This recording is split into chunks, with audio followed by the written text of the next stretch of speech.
তানিশা আপু তো সবসময় সেলিব্রিটিদের ড্রেস রিক্রিয়েট করে। আজকে আমি তানিশা আপুর এই ড্রেসটি রিক্রিয়েট করব। তবে আমি যেভাবে ড্রেসটি বানাবো এইভাবে কিন্তু ড্রেসটা নষ্ট হবে না আর ফুলগুলোও নষ্ট হবে না।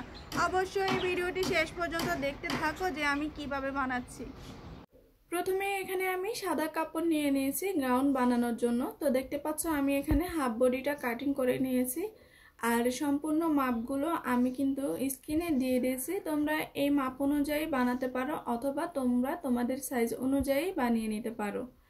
এখানে যে আমরা পেইন্টিংটা করব এর জন্য আগে আমাদেরকে গলাটা ড্রয়িং করে নিতে হবে।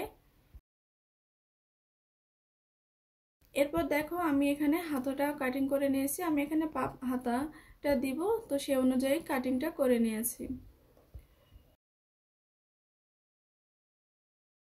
এরপর আমি নিচের গ্যাপটাও সেলাই করে নিয়েছি। এখানে যে দেখতে পাচ্ছ অনেক চড়া করে কোমরটা, তো এতটা চড়া কিন্তু কোমর নয়, আমি এখানে কুচি দেব এজন্য একটু চড়া রেখেছি।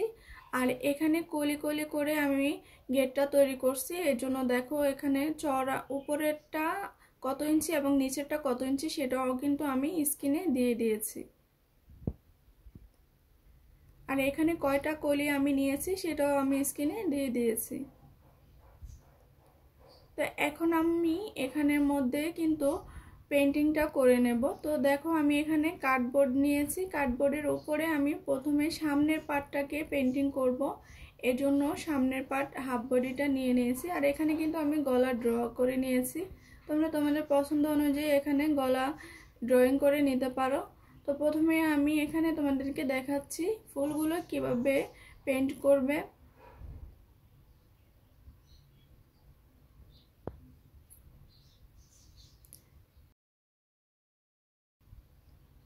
দূর থেকে বা কাছ থেকে দেখলে কিন্তু এই ফুলগুলো অনেক সুন্দর লাগে, তবে এটা কঠিন মনে হলেও আসলে এতটাও কঠিন নয়। তোমরা একটু খেয়াল করে দেখো, জাস্ট ব্রাশের মধ্যে রংটা নিয়ে এরকম করলেই হয়ে যায়। যদিও আমি পেন্টিং সম্পর্কে তেমন কিছুই জানি না আর এই কাজটাও আমি পারি না, তবে একটু চেষ্টা করলাম, যে এতটা খারাপও নিশ্চয় হয় নাই। আর কেমন হয়েছে অবশ্যই কিন্তু তোমরা কমেন্ট করে জানাবে। প্রত্যেকটা ফুল আমি একইভাবে দিয়েছি, হয়তো কোনোটা একটু সুন্দর হয়েছে কোনোটা একটু খারাপ হয়েছে, যাই হোক। তো এক একটা এক এক কালার দিয়ে তোমরা এখানে নিজেদের পছন্দ মতো কালার দিয়ে পেন্টিংটা করে নিতে পারো। তো এখানে যে রাউন্ড দেখতে পাচ্ছ গলার এখানে পুরোটাই কিন্তু এভাবে ফুল দিয়ে নেব। এরপর এখানে কয়েকটা কালার মিক্স করে আমি কয়েকটা কালারের ফুল পেন্টিং করে নেব।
তো এই যে দেখতে পাচ্ছ আমি এখানে পেন্টিংটা করে নিয়েছি। এখানে কিন্তু আরও কিছু কালার অ্যাড হবে, তো সেটা আমি তোমাদেরকে পরে দেখাবো। আর এই যে নিচের যে ঘেরটা আছে এটাও কিন্তু আমি পেন্টিং করে নিয়েছি।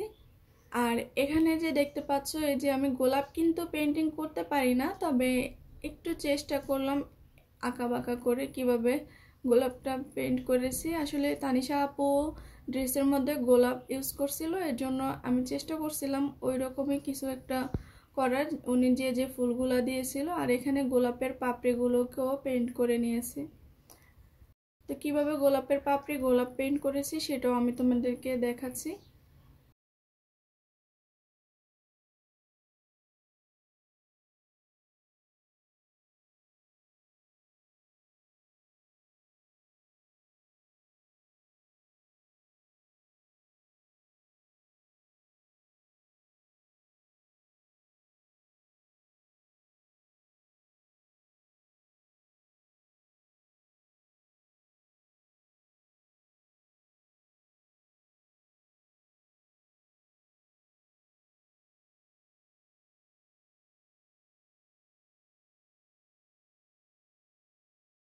এরপর এই যে দেখতে পাচ্ছ আমি কিন্তু কাপড়ের মধ্যে ইনার দিয়ে নিয়েছি, মানে ভিতরে ইনারের কাপড়টা দিয়েছি। কাপড়টা অনেকটা পাতলা ছিল, এই জন্য প্রথমে গলাটা আমি সেলাই করে নিয়েছি, এরপর দুই সাইড সেলাই করতেছি।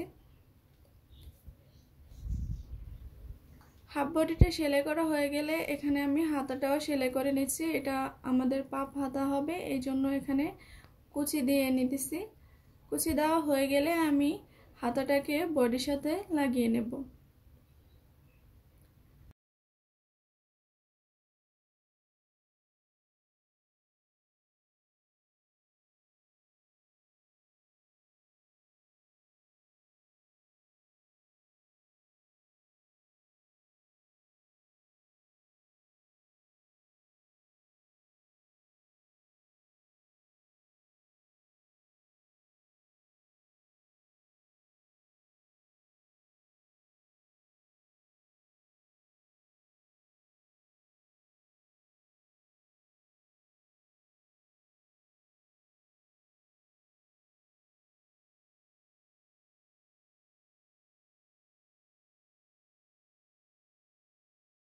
তো এখানে দেখো আমাদের হাফ বডিটা কিন্তু সেলাই করা হয়ে গেছে।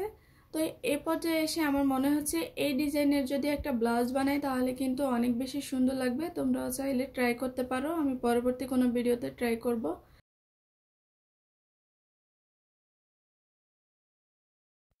তো আমাদের এখানে দেখতে পাচ্ছ নিচের ঘেরটাও কিন্তু পেছনের পার্ট সামনের পার্ট সেলাই করে নিয়েছি। এখন উপরের পার্টের সাথে নিচের পার্টটাকে জয়েন করতে হবে।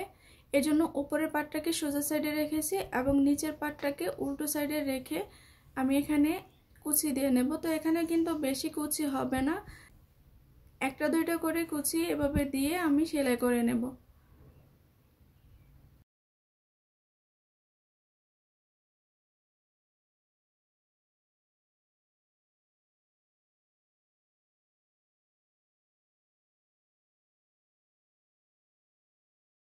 তো এই যে দেখো আমাদের ড্রেসটি কিন্তু রেডি হয়ে গেছে। তো ড্রেসটি কেমন হয়েছে অবশ্যই কমেন্ট করে জানাবে, আর আইডিয়াটা তোমাদের কেমন লেগেছে তাও কিন্তু কমেন্ট করে জানাতে ভুলবে না।